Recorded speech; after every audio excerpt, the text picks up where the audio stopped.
Yes. I don't know how that happened.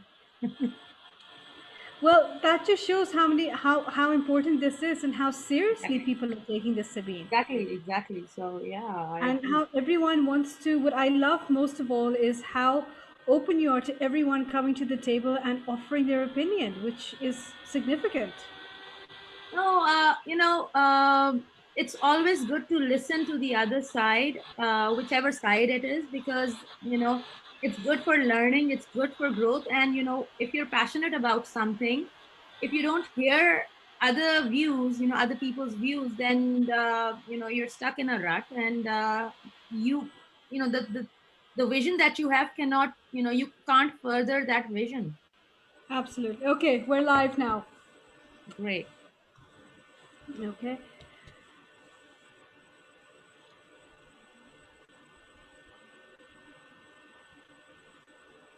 Hello, good evening, everyone. I hope you're very well. Welcome to Kaarvan Crafts Foundation. Today's session is extremely special for me because I have someone who I think is unique in the sense of the work that she does, in terms of her strategy, in terms of how different she approaches so many issues, so many problems, so many societal developments in her own manner, and how she sort of has a very inclusive way of having solutions. So please let me introduce to you Sabin Muzaffar. Sabin is executive editor of Ananke magazine, which is a non-profit publication, and it's known for breaking barriers. It's certainly popular on the international circuit for the type of content that it has. Ananke is a WISIS 2019-2020 nominee. Sabine herself is a Sherry Blair Foundation for Women mentor, a UN Women's Empower Women mentor, a World Pulse mentor, a UN Women's Empower Women Global Champion for Women's Economic 2015-2016. Sabine, welcome to Kaarvan Crafts Foundation. Thank you so very much for being here with us today. Thank you so much, Meher, for having me on board. And Now, yeah. Now, Sabine, I remember when I was in university, and this is when I was what, 18, so not too long ago, not too long ago. I was asked by someone, you have people ask you, what do you want to do after you graduate? And I consistently have these memories of me saying, I want to work for the UN. I want to work for the UN. And of course, when I graduated, it didn't happen. I ended up going into the corporate world. And I think that was my first indication of how, as South Asian women, we were never really guided on how to carve out a career in development. There's always this expectation, okay, fine, once you graduate, you can work in banking, you can work in medicine, but there was never any pathway where we were told, if you want to get into the UN or the World Bank, this is how you do it. So I'd love for you to share your story in terms of how you started working in development, because you've really opened up so many avenues for so many females, including myself, in terms of working in development and finding out what it is you want to do in development specifically, which is huge because people don't always know. So it started, something similar to your story. I wanted to be part of the UN community as well. In fact, when I was 14 or 15, my older brother told me that, there's somebody, living, across the road who works for the UN. And, I was so excited. I, grabbed my brother and told him, okay, let's go and ring the bell. Yeah, Ringing a bell at somebody's door and, just saying, hi, I want to join UN or UN Women. How do I do that?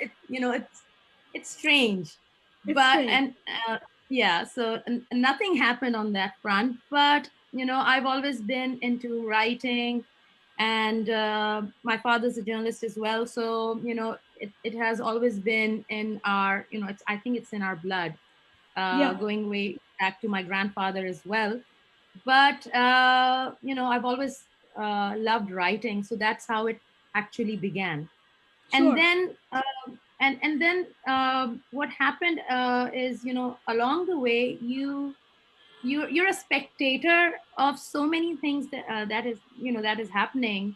And one of the key things that I've always I've learned is that you have, if you want to do something, you can't wait for the other person to do that for you. You need to do it yourself. You can't just Absolutely. wait for the doors to open. You need to create a door. Those all those sayings that you and the memes that you read on the internet, most of them are true. You need to create Yeah. that door yourself, build that door yourself, and open it. And the rest becomes, the path becomes smoother and easier. Absolutely, absolutely. I think, Sabine, one of the things that a lot of females grapple with is when it comes to development, that they don't quite know what the varying fields are. They just think development, and there's this image, and I think a lot of it has to do with Hollywood, how Hollywood portrays development work and the UN and the World Bank. And of course, there's this apprehension that, acha, you have to sit in a white truck with a blue number plate going out into the desert. That's And then of course the cultural side if it comes in, कि घर कैसे संभालोगी, how are you going to do this? And I think that that acts as a barrier. Would you not agree? Care work, it's said to be a woman's prerogative. It Yes. is a shared responsibility. Uh, and it is difficult to juggle, and, us being, I don't know why, being perfectionists, or, fearing the notion of, failing something, or maybe it's the pressure that, hinders, what we want to do or what we're striving to do. But I think it's really important that, how I've done it all my life is, um, go the first time I had, the first job that I had, I actually went to different sections of the newspaper, and I told the section heads that I want to write for you and I want to edit this for you, and I volunteered. I Yeah. had my uh, day job, but I wanted to learn. And 4 months down the line, Great. I was actually managing the a section. I wasn't the section head or anything, but this person was going on leave, and he basically trusted me with that section. He said, you should, it was called literati or something, I don't remember. Vista, I don't remember. But Yeah. he actually requested that I manage that page. Now, for Yeah. a 17-year-old, I was 17 at that time, because I had started right after high school, and I was a training Okay. sub header. Yes, so it was a 2-week stint Of managing the section, the page. But it's a huge deal for a 17-year-old. course. Of course. Yeah, Absolutely. so that's how I've always seen it. If you want to do, if uh, I'm talking from a personal perspective here. Sure. It's really important that you get your hands dirty, you do the labor, and there's no shortcut to growth. I don't want to say success. Success No. for me is growth. So if you want to learn and if you want to grow, then get your hands dirty. That's the first step. Uh, and it's difficult for women and girls to get access to a lot of things. So we have to make it a point to have the initiative, be a go-getter. People might think that's aggressive, but it's not. It's your passion Of course. being translated into something amazing. No, absolutely. And what I love is that you're really sort of already showing signs of taking the initiative and going out there, because this is something that I tell a lot of young people as well, that the world doesn't owe you anything. You have to Exactly. understand that when you stand there and you say, "Acha, I want to do this, therefore it's got to come to me," you have to go out there and build something, and you have to live through your experiences. I mean, a lot of people don't know this, but my very first job was working as a dentist assistant, Wow. completely irrelevant to what the type of work I do now. But the point is, I was 16 years old, and there I stood there with no intention of getting into medicine. But here was an opportunity for me to learn something, to do something. And like you said, it's a matter of growing as a person, which I think a lot of people don't understand. They see success, but if you make it to the UN top brass, then that's it, you have succeeded then. But that's not true, Sabine. That's Exactly. not true at all.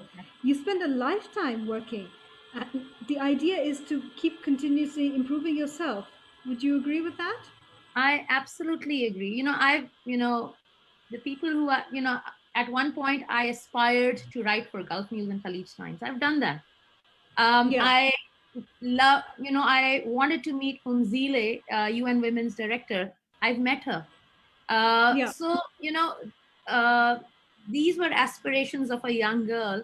And, uh, you know, it's not a boast because a lot of time we don't boast, which we should, women.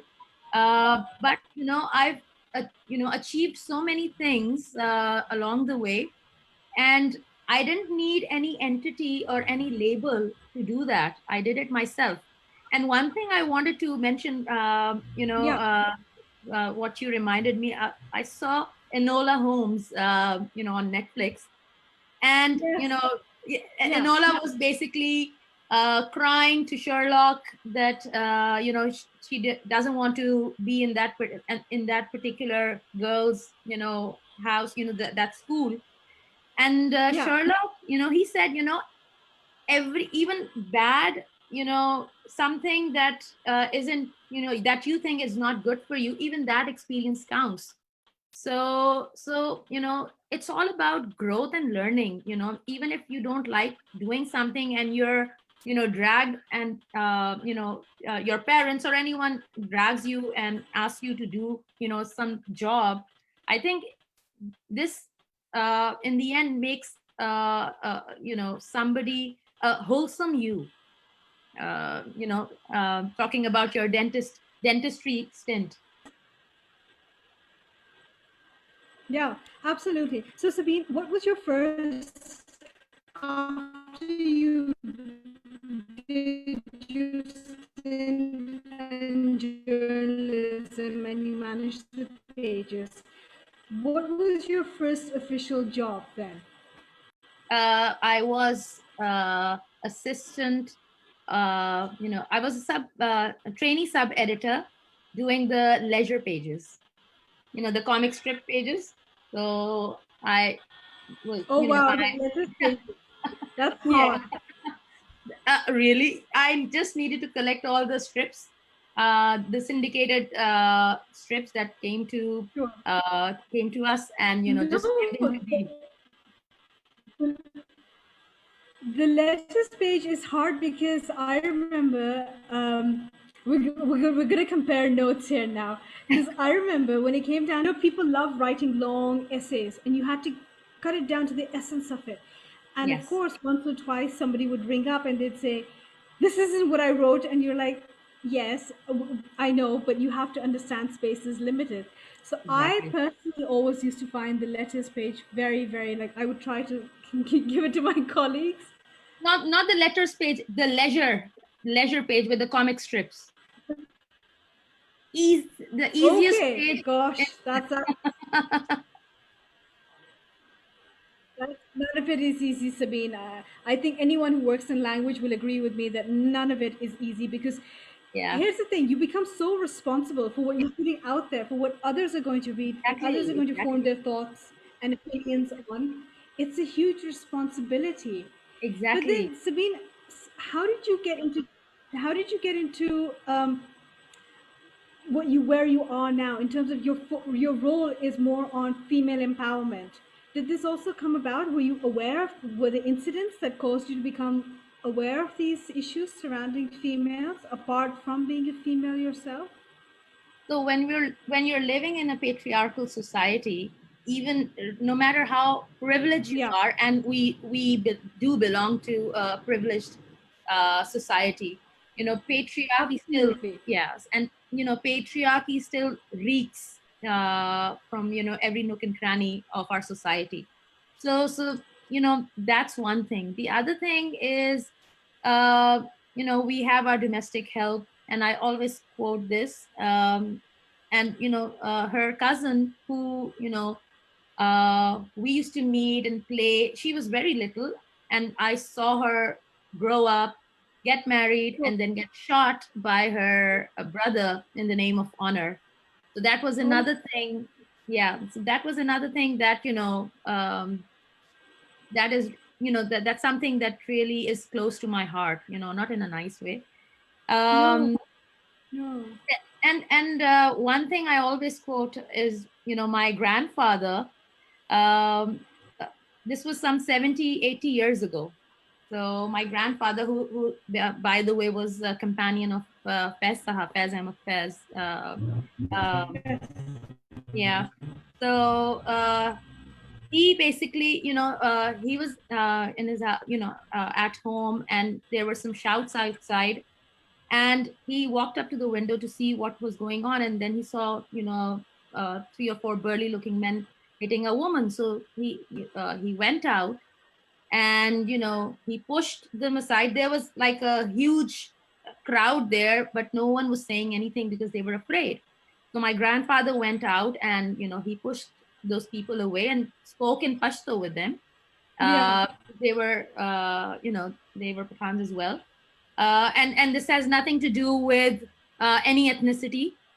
Just No, no, of yeah. course not. No, So no. he told them to to back off, and they did back off. And in Pashto, they told the crowd, that this man is from our community, so it's between him and us. So we're just Yeah.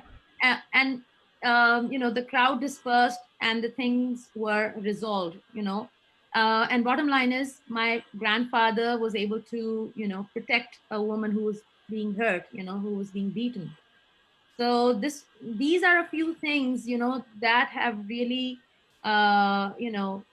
molded my perception. And coming to Naturally. Dubai, you know Naturally. yeah, coming to Dubai, I interviewed a lot of movers and shakers in the corporate world. So it got me thinking, why not create a platform? Yes, there's Forbes women and a lot of platforms, but they're not enough. So I No, wanted to document women achievements and show them as role models, so that young aspiring women can emulate them, and the rest is history. absolutely. Absolutely. And I think an NK is one of those, it's the first of its kind in the Middle East, South Asia region, if I'm not wrong. Yes, it is, especially across the MENA. We've got some amazing, Yeah. organizations in Pakistan and India. But yeah, something along these lines, uh, that's hard to come by. I don't think there's anything in South Asia that compares to Ananke, Sabine, in the sense that where your panelists are, it's a global effort. And that's what I really love. It's not just focused on India or Pakistan or a particular community. It's a very sort of unified global conversation that you're having. And I think one of the most remarkable things is how eager everyone is to come forward and share information. How easy is it for you, Sabine, to organize, for example, the Girls Summit is coming up. How receptive or how easy is it for you to get panelists, and how receptive are they? So, almost, well, I can say 90% of them, 90% of the people that I reached out, these are amazing women, and they jumped on the bandwagon, and they said, yes, definitely do this. We should, Yeah, so that's something, we need to celebrate that. When I started an Anke, yeah, um, it was difficult, reaching out. It was difficult, and ironically it was difficult to reach out to women in Pakistan, my own uh, you know uh, uh, yeah, country fellows. It was difficult as compared to reaching out to big entrepreneurs in the UAE. Uh, Yeah, but now that has changed. Maybe it's because we as an organization, we've grown as well. But from a regional and a global perspective, I think the women are really, and we focus on women. I'm all about diversity, he for yeah, she, but my niche is Ananke's niche is women. sure. So even this the event that we are organizing on October 29th, the Girls Summit. uh, One day I was just thinking, such an event on a digital platform, a conference, has never happened before. No, it It's hasn't. for women, it's by women. I think 90% of the attendees are women and girls. 99% of the speakers are women. Just Yes, there's just one speaker, and that's a keynote speaker, who's a male, an amazing professor at LUMS. And he's going to talk about women empowerment from an Islamic perspective, and he's brilliant. But wow. other than that, uh, there's no there's we're all female, so we're the answer to a manual, by so to Well, speak. absolutely. But I find it so disheartening that it's been difficult to find women initially for you from Pakistan. And again, I genuinely believe that that's because this it's incredible, but there's really very little awareness about how to get work into the development sector and what to say and what to do. And this is something that I face regularly. I meet so many young girls, whether it's they want to get a book published, they want to write something, or they want to start a business. They have these dreams, but they don't know how to do it. And I struggle with finding I struggle with joining the dots. That where what's going on? Why is this happening? There's this massive gap.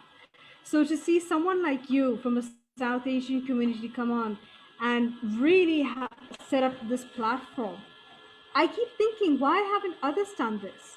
You know, what's going on? Where are we going wrong? What's South Asia doing wrong? What's Pakistan doing wrong? you know um Again, I'm not going to lament, but there are a few things that I noticed. We have a digital internship program where literally girls from all over the world participate. Even now, we have like uh, 15 volunteers from Yes, parts of Africa as well as Pakistan and other countries as well. yeah, Um, but during the intern, when we do the call out for the internship program as well, and we did that once. We did that with Women in Tech, yes, Women in Tech Pakistan, and yeah. we received more than 100 resumes, in 20 days. And do you know how Wow. many resumes came from Pakistan? Just two or three.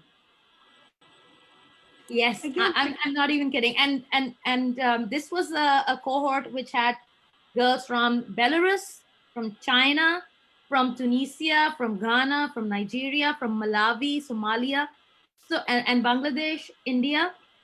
So it is really sad, that I think, and I'm not going to generalize, but we have this apathy, or I don't know, we need to have this initiative. Uh, you know, I'm, we need to and have there more are girls. initiatives. Yeah, that's Yes, go on. there are girls, but I genuinely believe that we need to create more opportunities or at least have a platform for Yeah, encouragement to get more Pakistani girls into tech, into development, into innovation, into all these things. I feel that it's also a societal thing that there's this stigma attached to it. But one of the other things is that people don't know how to, like, for example, the Sherry Blair Foundation, you're a mentor for it. yeah, I'm I don't think many people are aware of how to exactly, get to these positions or what they need to do to get to these exactly, positions. It's yeah, difficult for them. exactly. What would you suggest? What should one do? Apart from engaging, like at Kaarvan, we actively try to get university students to be part of our activities. right? But Yeah. obviously, Sabine, there a lot more needs to be done. No, Would definitely you? a lot more. I agree. A lot more needs to be done. There. Kaarvan. I've seen Kaarvan doing amazing things, and there are a lot of organizations who are, doing great things in Yeah, oh Pakistan. yeah. Yeah. They're trying to push for it, Yes. push for So, some sort of change. and again, I mentioned women in tech PK, and I mentioned Code Girls Pakistan, and I've Yes, seen some of the girls who are participating in Code Girls, and they're amazing, and they come from the underserved communities. Those who are not as privileged as um, uh, other girls. So, and they are excelling. You'll be, it's mind blowing the way they are working, they're passionate about it. Uh, so it needs structure from the state level as well. absolutely, The NGOs are doing their work, yes, but the state needs to be involved as well. uh, absolutely. you Would need you to say, have a. there's often the excuse that when it comes to professions, कि if you're Pakistani, opportunities नहीं मिलेगी because of being the Pakistani. I do feel that that holds true in development. On the contrary, I find that that might not be true. If anything, there's more call for inclusivity and diversity in development, at least. I do agree with you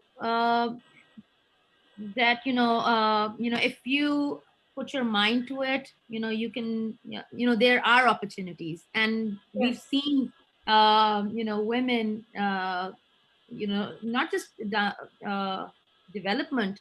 I can name a lot of girls who've gone out, participated in the tech women program. Yeah.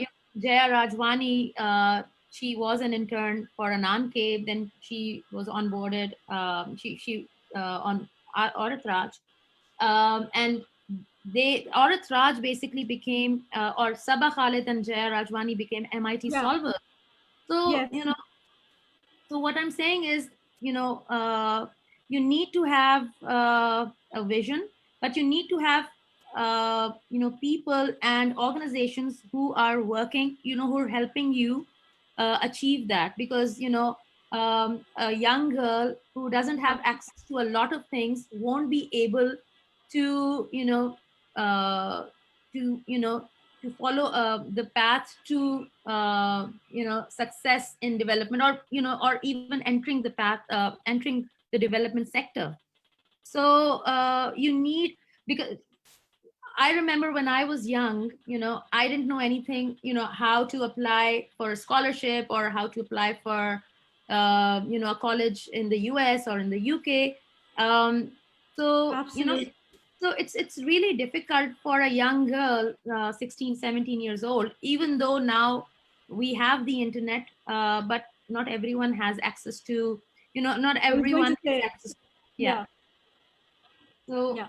I and was just even saying that then, with the internet, a lot of people argue that there's no excuse for not having the knowledge or the awareness. no. There is an excuse, because I've read literally, reports by GSMA. They're huge. They're doing a lot of work on mobility and women empowerment, and in their reports they highlight that even if a woman has a, or even a girl has, if she has a mobile, it may not be a smartphone, and even if it Yeah. is a smartphone, she would just know how to access maybe Facebook, or some of the social media Yes. platforms, and that's it. And Yeah. or they're used for SMS or WhatsApp or TikTok. True. So True. Very true. and mobility is not just about being social, it's about financial, accessing, leveraging, or being financially autonomous. Um, so many women, over a billion women are unbanked, and this Yeah. includes women entrepreneurs as well, Yes. who do not own a bank account. So when people say that there's no excuse, I think there's a big excuse, because if a girl is, checking her phone, there is stigma attached to even that. When you go Oh out, you yeah. go to Tarik Oh Road, yes, you of go course to it Tarik is. Road, if a girl is, checking out her phone, you know, immediately, you have that unconscious bias that, there's something wrong with that. So, there's a Something lot of wrong. stigma Yeah. attached. Yeah. Absolutely. So, Sabine, what would you suggest that how do we normalize these things?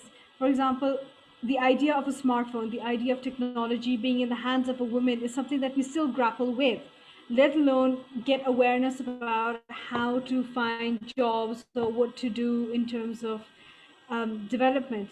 In my own personal capacity, I just try to encourage women to take whatever opportunities you can get. Go out there, kuch kar lo, kuch seekh lo, meet someone, build a network. It doesn't have to be just professional, it can also be based on friendship as well. But what that's not enough as well. I still feel that even in my capacity, I'm hitting this glass ceiling. Like, how do we get them to do more, to want more? So one thing that that I do personally, and I can give you my personal opinion. Um, you know, through the internship program, what we do is, when we onboard women and girls, we don't talk about them having great English speaking capabilities. Right, Even, right. they need, English is not my mother tongue, English is not their mother tongue. No, So no, uh, I don't really care, how well she writes or how well she speaks. you know um, sure. if I'm onboarding her, it means I'm going to train her. And Yeah, but one thing that I'm always looking for is passion. If a person is driven, if a person is passionate about something, she's going to make sure that she learns and she grows. And all the yes, girls that I can, I've onboarded, this Josephine, Chimaka, Mardia, Garnet, there's so many. These girls, if you see them now, you will be seeing them moderating, our sessions at the Girls Summit. So we made sure that we were there every step of the way. Literally, even now, when our volunteers, when they're emailing, because they're coordinators, they're communication coordinators. So I've told them to send me the email. I want to see what you've written. I will modify it or give you my feedback, and then you can send it across. So it's a lot of work, but at the end they're learning. And okay, so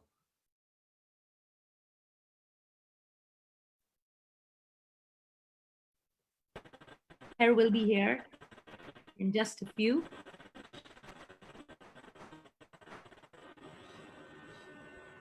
yeah, I'm here. Yeah. So Yes. But so so, so basically, my each and internet was a bit everyone. wonky.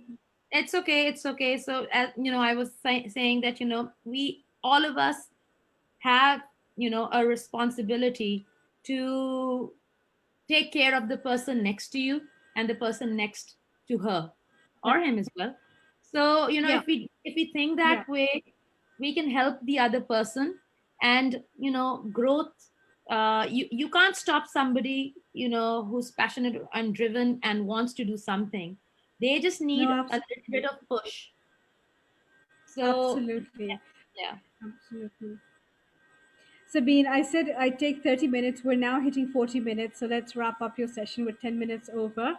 But what do you feel that there is potential for women to do more in the fields of development, especially when it comes to gender equality, when it comes to innovation? Now that we've entered a digital age, I feel that there are a lot more opportunities available for women to work from home.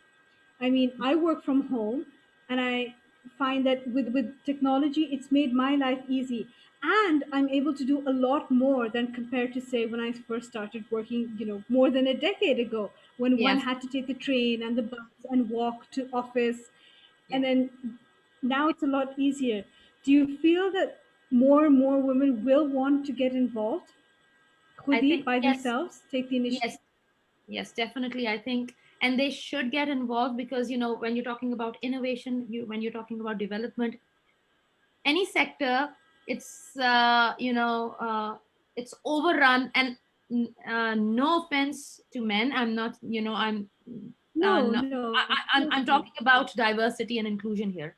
I'm talking Yes, about everyone doing their part. So it's overrun by men. For a society to flourish, for a society that is just, and these are not idealistic thoughts. If you want to flourish and grow, you need everyone on board, because you know yes, with diversity comes sustainability as well. Whatever we are experiencing right now, yes, it's because we lack diversity, we lack inclusion. We don't have the vision. We become tunnel visioned because there's only one perspective through which everyone is trying to look. So I think, absolutely. yeah, I think there's a lot of potential for women. And now, with the COVID scenario and with the digitalization, it's I think women have a lot of opportunity. We're the next billion. I think we need to put that in our head and forge ahead. Absolutely. I often feel when I do look at the younger generation, people ask me that, do you have hope for Pakistan?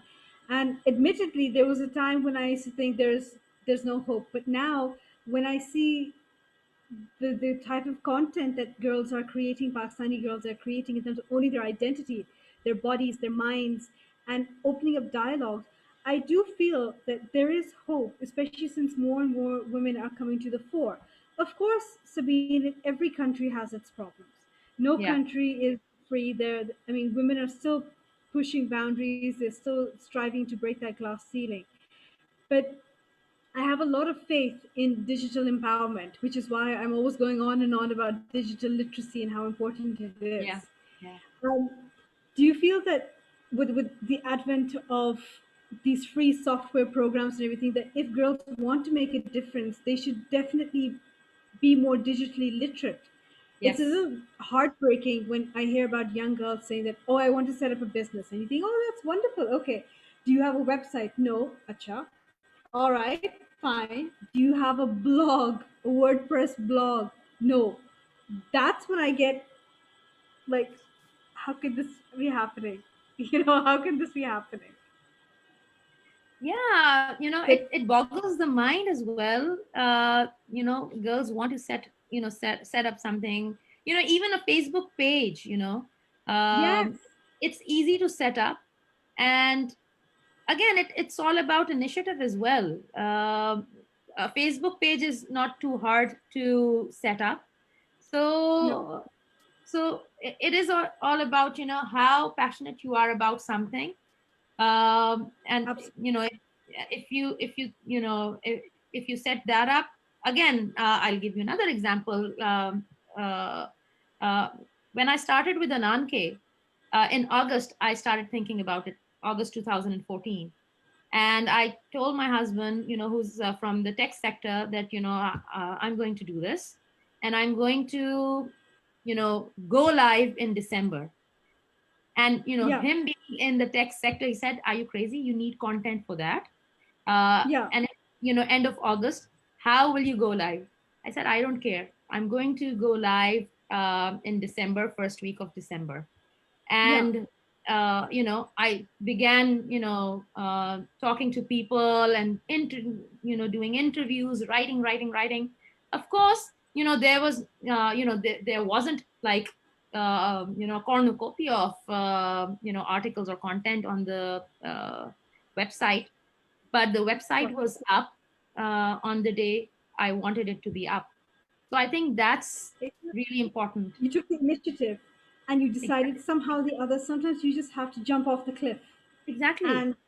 that's and you just hope you're going to work out. And I feel that if you have an idea, it will take seed, it can take root, and I think your life, your work is definitely living proof of that. Yes, I think, we are defined by a lot of things that not defined, but, it's translated into, um, I don't know, I've just lost my train of thought, but, your work defines you. So yeah, Yes, the effort, the passion, it is you. So Ananke it is. is a huge part of me. So I have to make it work. I had to Absolutely. make it work. And you've done so very well. I mean, yours is the only type of organization, the only platform which has got a global conversation going on. And I really look forward to the Girls Summit. I think that it will really open a whole new dimension of solutions, particularly in this age of COVID and this new world that we're all in. So I really look forward to it, and I thank you, Sabine, for organizing it. I've taken up a lot more of your time as I originally planned. So thank you, Sabine. Are there any last thoughts you'd like to share with us? I think for all the girls, just saying something from experience that we all need to be humble. It's really Yes, important to be, to remain grounded, but knowing your worth, of course, and being fearless, and be always open to learning. I think that's how you can grow and succeed. absolutely. Absolutely. Thank you so very much, Sabine, for joining us today and sharing all your insights. Really, really appreciate it. I'm certain anyone who's listening to this, male or female, will definitely walk away inspired. Thank you so much. Thank you for having me, Meher. Always a pleasure speaking to you. Likewise, Sabine. And I look forward to the Girls Summit. Thank Same you. here. Fingers crossed. Take care. Good night. Good night. It will go very well.